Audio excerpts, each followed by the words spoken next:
पितृपक्ष के 16 दिनों में से किसी भी एक दिन अपने पितृ की तस्वीर पर चढ़ा देना, यह एक छोटी सी चीज मित्रों जन्म का पितृदोष होगा और जो मांगोगे वह इच्छा पितृ पूरी करेंगे। दोस्तों, पितृपक्ष हमारे हिंदू सनातन धर्म का यूं कहा जाए कि एक विशेष त्योहार है, क्योंकि पितृपक्ष में मित्रों हमारे जो पितृ होते हैं वह अपने लोक से धरती पर आते हैं अपने परिवार का पालन पोषण करने के लिए, परिवार को आशीर्वाद देने के लिए। जी हाँ मित्रों, क्योंकि हमारा शास्त्र कहता है कि जिस घर में पितरों का सम्मान होता है, जिस घर में पितरों का आशीर्वाद होता है, उस घर में कभी किसी चीज की कमी नहीं होती है।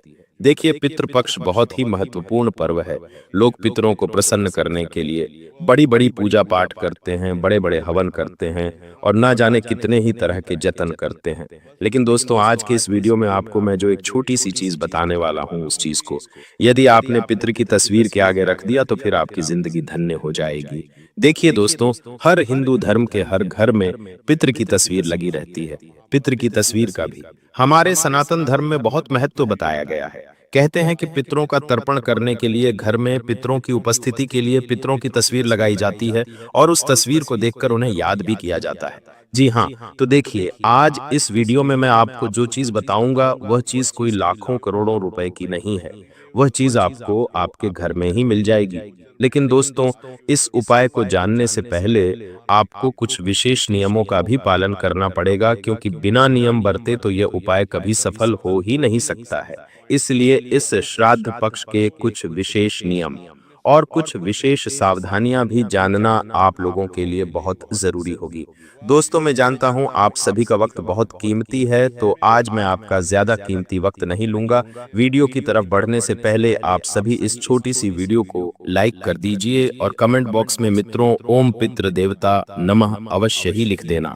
देखिए दोस्तों, पितरों को जल भोग तर्पण का विधान है, परंतु कुछ गुप्त चीजें ऐसी भी हैं जिन्हें बहुत कम लोग जानते हैं। अक्सर कुछ लोगों को पता होता है लेकिन वे इस बात में विश्वास नहीं रखते हैं। जी हाँ दोस्तों, कुछ चीजें हैं जिन्हें पितरों की तस्वीर या भोग के पीछे रखा जाता है। इनका उद्देश्य केवल दिखावा नहीं बल्कि आत्मिक संपर्क बनाना होता है। देखिए, कई बार पितृ हमारे सपने में आते हैं, हमसे कुछ कहना चाहते हैं, लेकिन कई बार वे कह नहीं पाते हैं। अक्सर कई बार आंधी रात में हमारी नींदें भी टूट जाती है। कई बार हमें ऐसा लगता है कि कुछ चीज है जो हमसे कुछ कहना चाह रही है लेकिन कह नहीं पा रही है। तो मित्रों, ये संकेत हमारे पितरों के होते हैं। और देखिए, हमारे कुछ पितृ ऐसे भी होते हैं जिनके बारे में हमें पता नहीं रहता है। जैसे मान लीजिए कि आपके दादाजी कोई पितृ होंगे या फिर ऐसे पूर्वज जिनके बारे में हमें पता नहीं है, तो वह भी हमारे पितरों की गिनती में ही आते हैं, वह भी हमारे पितृ समान ही महत्व रखते हैं। इसलिए दोस्तों, कई बार तो ऐसा होता है कि कुछ घर में सारे पितरों की तस्वीर नहीं होती है। तो आज मैं आपको जो चीज बताऊंगा, अगर उस चीज को आपने कर लिया तो आपके जन्मों जन्मांतर के पितरों को शांति मिलेंगे। और कहते हैं कि अगर पितरों को शांति मिल जाती है तो फिर घर में कभी भी गरीबी, कंगाली, बर्बादी और लड़ाई झगड़े नहीं होते हैं। जी हाँ दोस्तों, आज जो विषय है वह विषय आपको अंत तक देखना होगा, क्योंकि इसमें भलाई किसी और की नहीं है, भलाई सिर्फ और सिर्फ आपकी ही है। गाय को रोटी देना, कुत्ते को रोटी खिलाना, पीपल में जल अर्पण करना, ये सब उपाय तो आपको कई लोगों ने बता दिए होंगे और इन सब उपायों के बारे में आप आसानी से जानते भी होंगे। लेकिन मित्रों, जो चमत्कारी और सिद्ध चीज मैं आपको बताने वाला हूं, वह चीज आप आज ही जाकर लेकर आइएगा। जी हाँ मित्रों, दोस्तों देखिए, प्राचीन काल से ऋषि मुनियों के समय से काले तिल को बहुत ही शुभ माना गया है। काला तिल शनिदेव से संबंध रखता है, लेकिन काला तिल सबसे ज्यादा पितृ के तर्पण से संबंध रखता है। काले तिल को प्राचीन काल से ही पितृ तर्पण का सबसे बड़ा साधन माना गया है और गुप्त रूप से जब किसी तस्वीर या पितरों के प्रतीक के पीछे थोड़े से काले तिल रखे जाते हैं तो इसका संकेत होता है कि तिल आत्मा की शांति का माध्यम है। जी हाँ दोस्तों, अक्सर आप भी जब शिवलिंग पर जाते होंगे तब भगवान शिव को काले तिल अर्पित करते होंगे। तो आपको पता है कि काला तिल अर्पित करने से हमारे पितरों को शांति मिलती है। काले तिल का प्रयोग कई सारी पूजाओं में होता है। शनिदेव को भी काले तिल चढ़ाए जाते हैं।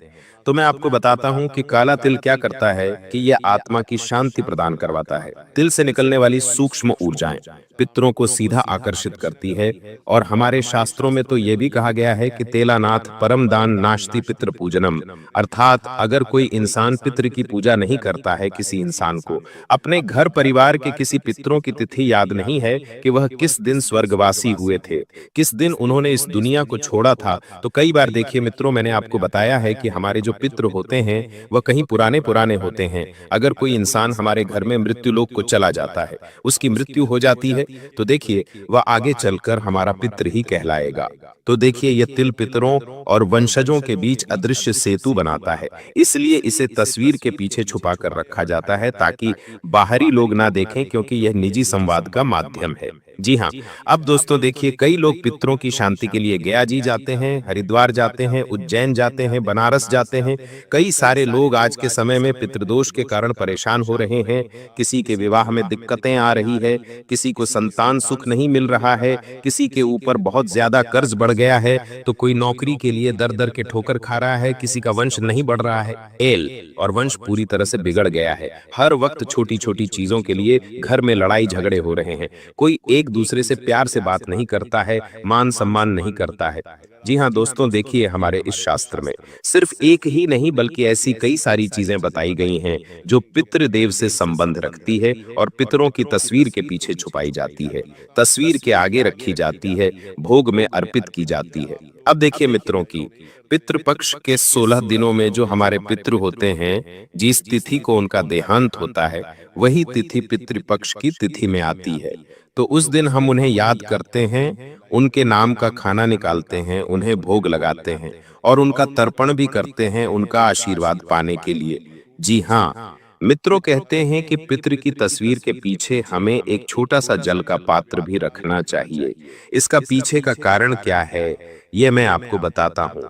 जी हाँ दोस्तों, आप देखिए कि बहुत से लोग सामने दीपक और भोग रखते हैं, पर गुप्त रूप से पीछे एक तांबा या मिट्टी का छोटा जलपात्र रखने की परंपरा है जलपितरों के लिए। आत्मिक पथ का ईंधन है, क्योंकि जल के बिना इस जीवन में कुछ भी संभव नहीं है। जल के बिना ना भोजन होता है, जल के बिना ना भोजन होता है और जल के बिना ना जीवन होता है। मित्रों, जल को आत्माओं का आहार कहा गया है, क्योंकि अगर हम कोई भी पूजा कर रहे हैं, अगर हम किसी देवी देवताओं को भोग लगा रहे हैं, पितृ को भोग लगा रहे हैं, किसी भी चीज को भोग लगा रहे हैं, तो देखिए जल का होना बहुत जरूरी है, क्योंकि बिना जल के कोई भी भोग मित्र पूर्ण नहीं होता है।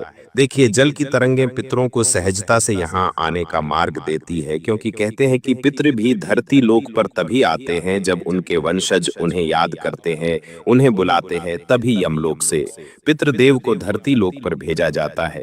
भी कहते हैं मित्रों की जिस घर में पितरों का सम्मान नहीं होता है, हर वक्त पितरों को गालियां दी जाती है, हर वक्त पितरों का अपमान किया जाता है, कि कोई भी पितरों को कुछ कह रहा है तो उस घर में पितृ दोस्त तो होगा ही होगा, लेकिन उस घर को बर्बाद होने में ज्यादा समय नहीं लगेगा।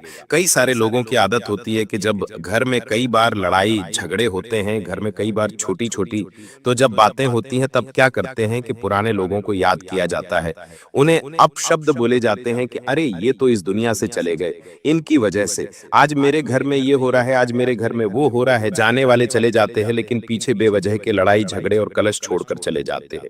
इस तरह की बातें होती हैं। लोग छोटी छोटी गलतियों के लिए अपने पितरों को दोष देने लग जाते हैं, लेकिन वे ये चीज नहीं समझते हैं कि अगर वो तुमसे प्रसन्न होंगे, तुम उनका सम्मान करोगे, उनके भोग लगाओगे, तुम उनकी पूजा पाठ तर्पण करोगे, तो उनका आशीर्वाद तो तुम्हें वैसे ही मिल जाएगा।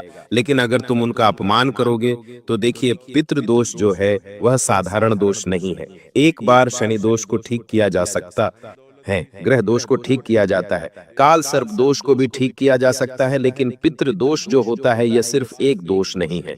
इसका सीधा सा माध्यम यह है कि हमारे पितृ हमसे नाराज है और पितृ को प्रसन्न करने के लिए हमें कई तरह के जतन करने पड़ते हैं। कई लोगों को ऐसा लगता है कि अरे वो तो हमारे पितृदेव है, हमारे पिता समान है, वह तो हमसे जल्दी ही मान जाएंगे, अगर हमसे नाराज होंगे तो उनका आशीर्वाद हमें मिल जाएगा।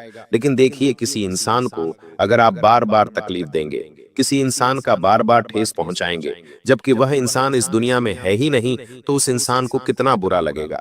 मित्रों, हमेशा ध्यान रखिएगा कि जो इंसान इस दुनिया में नहीं है, कम से कम उसके लिए तो आपको बुरे और अपशब्द नहीं बोलना है। जी हाँ, देखिए, गुप्त मान्यता है कि जब पितृ का तर्पण किया जाता है, श्राद्ध किया जाता है, पितृ को भोग लगाते हैं, उसमें दो चीजें सबसे आगे और प्रथम रखी जाती है, वह है चावल और गुड़। जी हाँ दोस्तों, चावल शांति और पवित्रता का प्रतीक होता है। कोई भी पूजा हो, कोई भी भोग हो, उसमें भात अवश्य बनाया जाता है। क्यों? क्योंकि देखिए, चावल को शांति और पवित्रता माना गया है। भगवान शिव की शिवलिंग पर भी लोग चावल अर्पित करते हैं।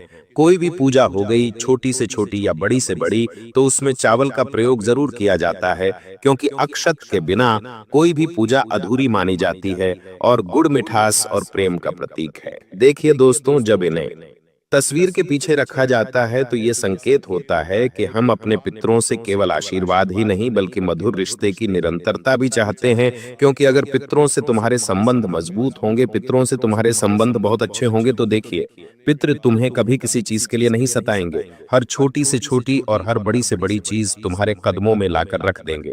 तुम्हें कभी इधर उधर भटकना नहीं पड़ेगा, तुम्हें कभी रोना नहीं पड़ेगा, क्योंकि पितरों से संबंधों को मजबूत बनाना बहुत जरूरी होता है, क्योंकि उनके आशीर्वाद के बिना इंसान कुछ भी नहीं है। देखिए, कई लोग कुल देवी देवताओं को और पितृ देवताओं को एक समान मानते हैं, लेकिन देखिए, पितृ देवता अलग होते हैं और कुल देवी देवता अलग होते हैं।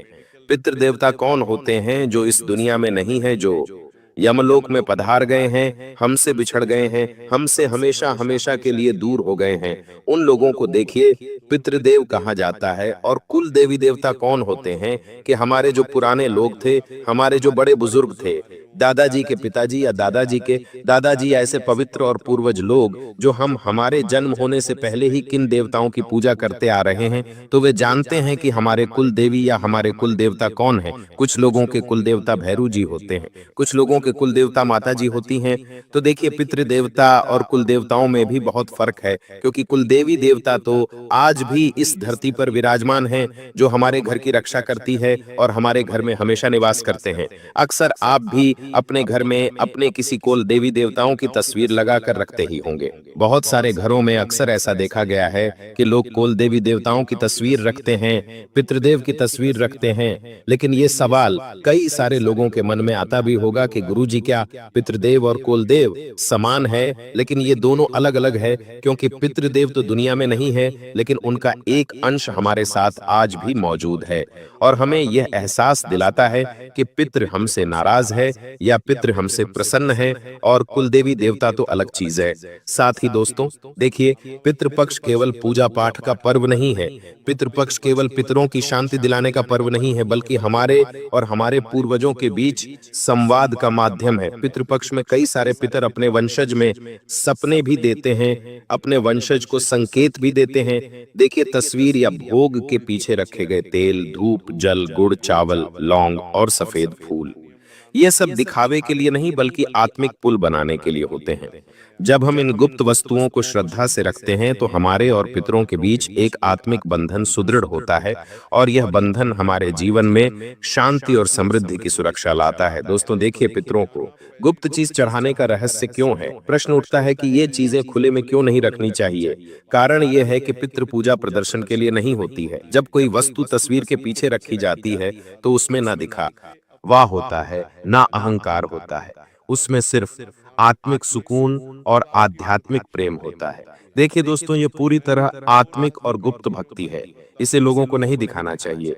कई सारे लोग क्या करते हैं कि पितरों के नाम पर बड़े बड़े पूजा पाठ के आयोजन करवाते हैं, कथाओं का आयोजन कराते हैं।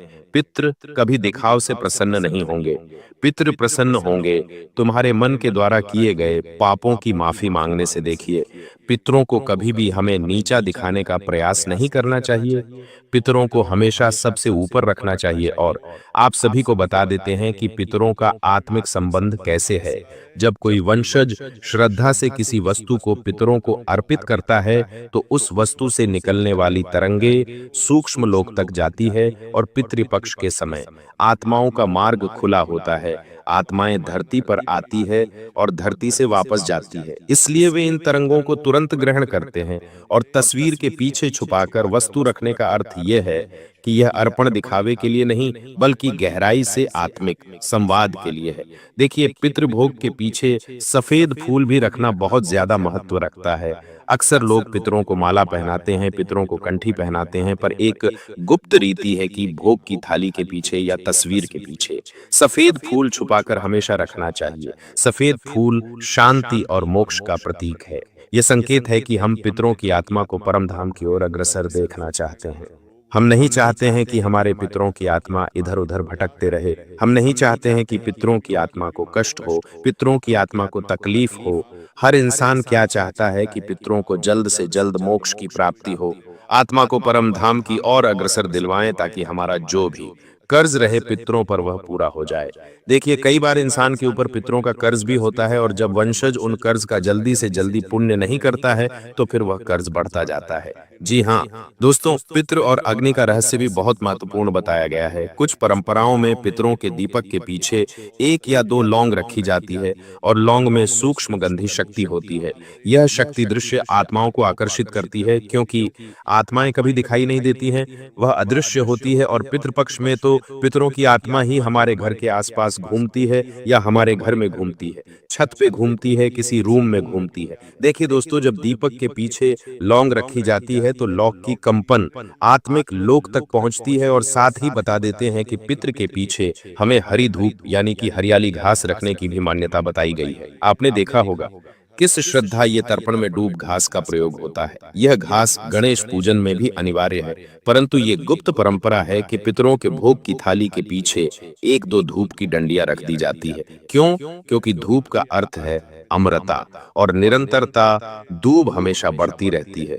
जिस घर में दूब से पितरों को याद किया जाता है, वहां वंश की जड़ कभी सूखती नहीं है। बहुत गहरी बात है दोस्तों कि अक्सर वंशों के बीच में लड़ाई झगड़े क्लेश होते हैं, तो ध्यान रखिएगा कि जिस घर में दूब से पितरों को याद किया जाता है, वहां वंश की जड़ कभी सूखती नहीं है, क्योंकि दूब का हरा रंग पितरों को यह संकेत देता है और यह संदेश देता है कि उनकी वंशज पीढ़ी अभी भी जीवित है और प्रगतिशील है। तो दोस्तों, आज इस वीडियो में हम आपके लिए जो उपाय लेकर आए थे, वह उपाय कोई साधारण नहीं थे। उन उपायों को आपको सच्चे मन से और सच्ची श्रद्धा से करना है। और यदि आपके मन में पितृपक्ष को लेकर कोई भी सवाल है, आपके जीवन में कोई भी समस्या है, तो आप हमें कमेंट बॉक्स में लिखकर अवश्य बता देना। हम आपकी सभी समस्याओं का समाधान जल्द से जल्द करेंगे और आपके जीवन में कभी किसी चीज की तकलीफ नहीं होगी। क्योंकि मित्रों देखिए, अगर आप गुरुजी पर विश्वास करते हैं, अगर आप गुरुजी को मानते हैं, तो अपनी समस्याएं आप अवश्य बताएंगे।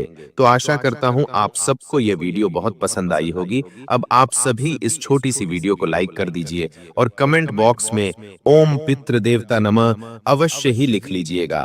और अगर आपने अभी तक हमारे चैनल को सब्सक्राइब नहीं किया है, तो आप सभी हमारे चैनल को सब्सक्राइब करके हमसे अभी जुड़ जाइएगा।